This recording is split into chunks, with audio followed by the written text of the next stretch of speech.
Nous allons donc résoudre ici des exercices de conversion stéchiométrique. Vous aurez les énoncés dans le descriptif de la vidéo. Nous allons commencer par le premier. On vous demande combien de molécules. Donc on cherche un nombre de molécules. Un nombre de molécules, ça correspond au symbole grand N, E. On vous demande ce nombre de molécules dans du KCl, c'est-à-dire du chlorure de potassium.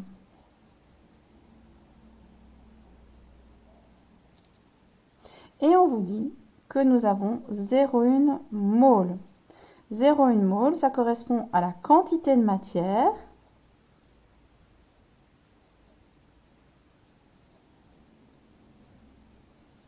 c'est-à-dire au petit n, un nombre de moles.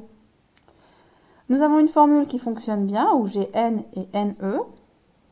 C'est petit n égale ne divisé par na. Sachant que na, c'est une constante, c'est quelque chose que vous devez étudier par cœur. C'est le nombre d'Avogadro. On va quand même lui mettre un grand A.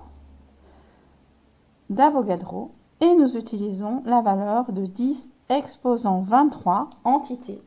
Et je répète, ceci,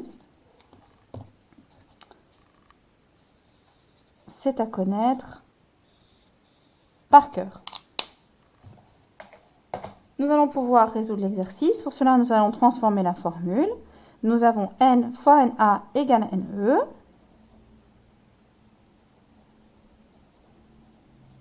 Ce qui nous fait 0,1 fois 6, 10, 23.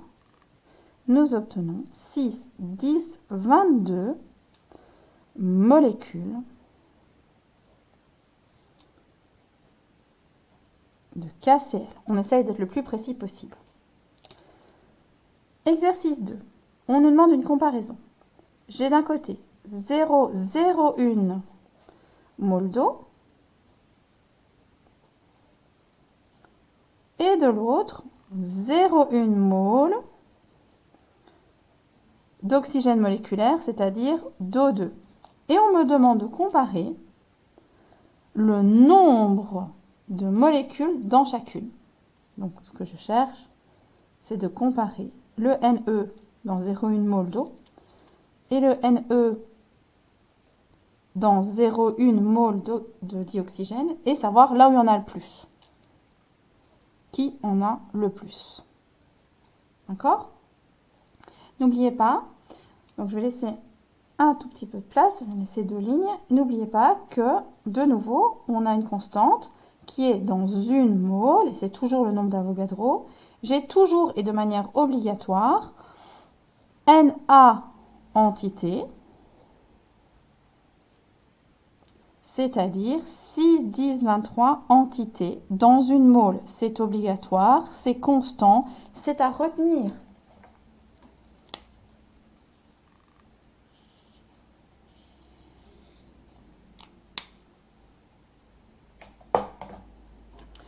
Ici, j'ai 0,01 mol d'eau, c'est-à-dire que j'ai une mole divisée par 100. Donc j'ai 1 centième de mol. C'est la même chose. Ça veut dire aussi que j'ai 100 fois moins d'entités, puisque la relation entre une mole et le nombre d'entités est constant. Si j'ai 1 centième de mol, j'aurai 1 centième d'entité, c'est-à-dire 10, 6, 10, 21 entités, ici, molécules d'eau.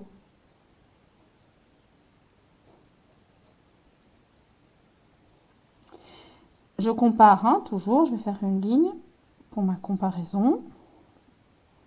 Ici, j'ai 0,1, ça veut dire que j'ai 1 dixième de mol. Mais ma relation est toujours valable. Dans une mole, j'ai 6, 10, 23. Donc, dans 1 dixième, j'aurai 6, 10, 22 entités, ici, molécules.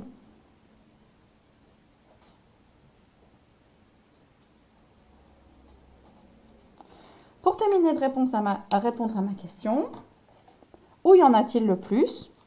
Il y en a le plus ici.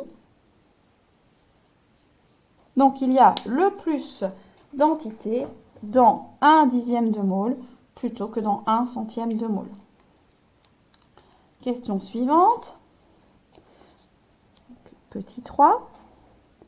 On demande, la population de la Terre est de 7 milliards, donc 10 exposant 9, de personnes.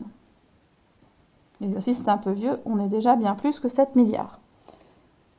Si on devait compter en moles, ça ferait combien de moles? Donc la question, combien de moles?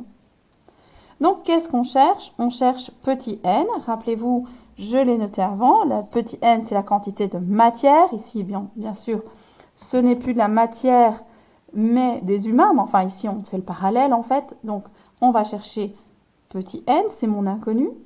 Et ce qu'on nous donne ici, 7 milliards, ça correspond donc d'un point de vue grandeur à mon NE. Ma formule qui fonctionne bien est la même que juste avant. Petit n est égal à NE sur NA. NA, vous le savez, c'est une constante, 6 10 exposant 23, le nombre d'Avogadro, on en a parlé juste avant. Je vais donc devoir transformer, ah non, ici même pas transformer, je cherche ceci, la formule est correcte, je l'applique directement.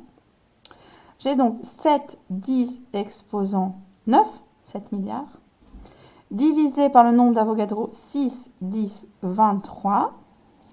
J'applique, je prends ma calculatrice et je fais le calcul. Et j'obtiens ceci, j'enlève la souris, ceci, donc 1,16, donc 1,17. N'oubliez pas le chiffre ici, 10 moins 14. Donc on est très loin d'avoir une mole de personnes sur Terre alors que nous sommes 7 milliards. N'oubliez pas, ceci c'est bien en mole. Et donc ceci est la réponse finale de l'exercice. Encore un pour cette vidéo et puis les autres seront corrigés dans une vidéo suivante pour ne pas qu'elle soit trop longue. On a donc un échantillon cette fois-ci de vitamine C, acide ascorbique, qui contient 2,58 10 exposant 24 atomes d'oxygène. Donc il n'y a pas que ça dans la vitamine C, mais il y a de l'oxygène. Et on demande combien de moles d'atomes on a.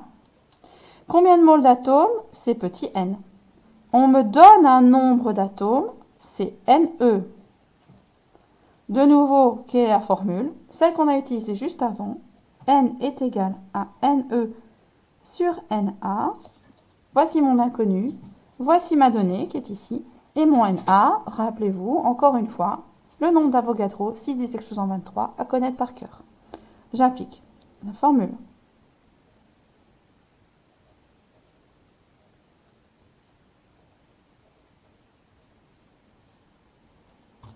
Je prends la calculatrice, j'introduis les valeurs.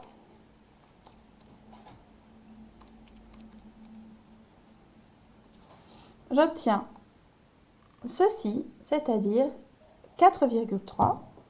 4,3 quoi? 4,3 moles. Et c'est ma réponse finale.